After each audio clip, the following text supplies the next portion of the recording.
അമിത്ഷായ്ക്ക് ഉന്നം തെറ്റിയിരിക്കുന്നു. സത്യം പറഞ്ഞാൽ മോദി ഒരു ഭയപ്പാടിൽ തന്നെയാണ്. കാരണം ഗുജറാത്ത് മുഖ്യമന്ത്രി ആയിരിക്കുന്ന സമയത്ത് ഘോരം ചോദിച്ചതാണ്, സൈന്യം നിങ്ങളുടെ കയ്യിലല്ലേ, പിന്നെന്തു പറ്റി? പണം നിങ്ങളുടെ കയ്യിലല്ലേ, പിന്നെന്തുകൊണ്ട് എവിടെ നിന്ന് ഭീകരർക്ക് പണം കിട്ടി? അതിർത്തികളിൽ നിങ്ങൾ തമ്പടിച്ചിട്ടില്ലേ, പിന്നെ എങ്ങനെയാണ് ഇവർ നുഴഞ്ഞു കയറിയത്?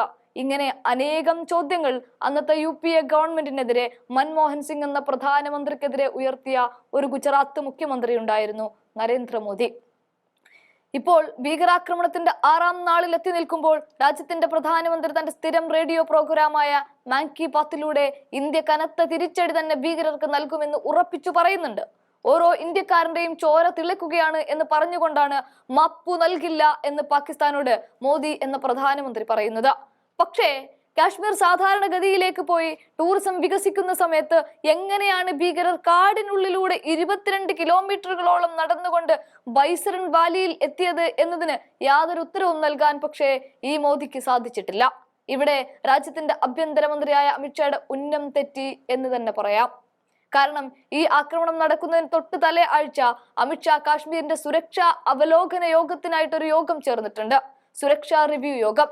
എന്നാൽ ആ യോഗത്തിൽ നിന്നും മനഃപൂർവ്വം തെരഞ്ഞെടുപ്പിലൂടെ വിജയിച്ച് അധികാരത്തിൽ കയറി മുഖ്യമന്ത്രിയായ ഒമർ അബ്ദുള്ളയെ ക്ഷണിച്ചിരുന്നില്ല, മാറ്റി നിർത്തുകയാണ് ഉണ്ടായത്. ഇവിടെയാണ് എന്തുകൊണ്ട് ആ നാടിന്റെ മുഖ്യനെ ക്ഷണിച്ചില്ല എന്ന ചോദ്യം ഉയരുന്നത്. പക്ഷേ ഇവിടെ മോദിക്ക് യാതൊരു മറുപടിയും നൽകാനും പറ്റുന്നില്ല.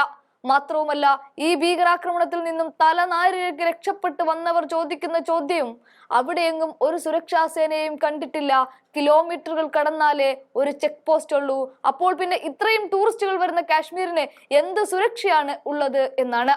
എന്നാൽ അവിടെയുള്ള പോലീസുകാരിൽ ഒരാൾ പറഞ്ഞതോ, ആകെ 4 പേരെ മാത്രമേ ഈ ഒരു മേഖലയിൽ വിന്യസിച്ചിട്ടുള്ളൂ, പക്ഷേ ഞങ്ങൾക്കാണെങ്കിൽ തോക്കുപയോഗിക്കാനുള്ള അനുമതിയോ അവകാശമോ ഇല്ല.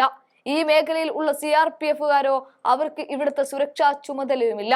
അങ്ങനെ വരുമ്പോൾ ഞങ്ങൾക്ക് നോക്കി നിൽക്കാനല്ലാതെ എങ്ങനെ രക്ഷപ്പെടുത്താൻ പറ്റുമെന്നാണ് ചോദ്യം.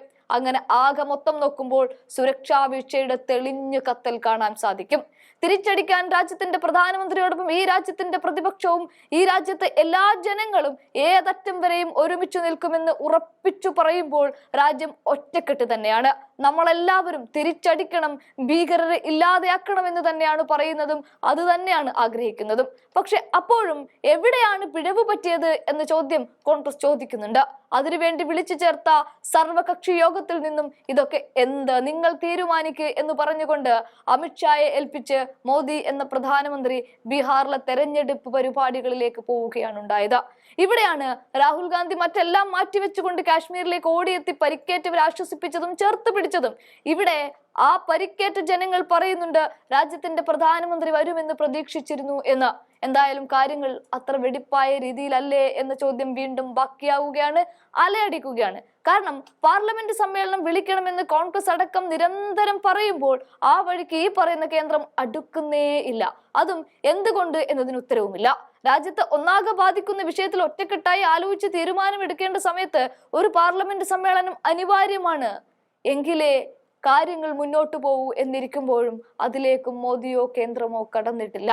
ഇവിടെയൊക്കെ ചോദ്യങ്ങൾ ഒരുപാട് ബാക്കിയാവുകയാണ്. പക്ഷേ നമ്മൾ തിരിച്ചടിക്കുമെന്ന പ്രധാനമന്ത്രിയുടെ വാക്കിൽ എല്ലാ പ്രതീക്ഷയും ഇപ്പോഴും ഈ രാജ്യം വെച്ചു പുലർത്തുന്നുണ്ട്.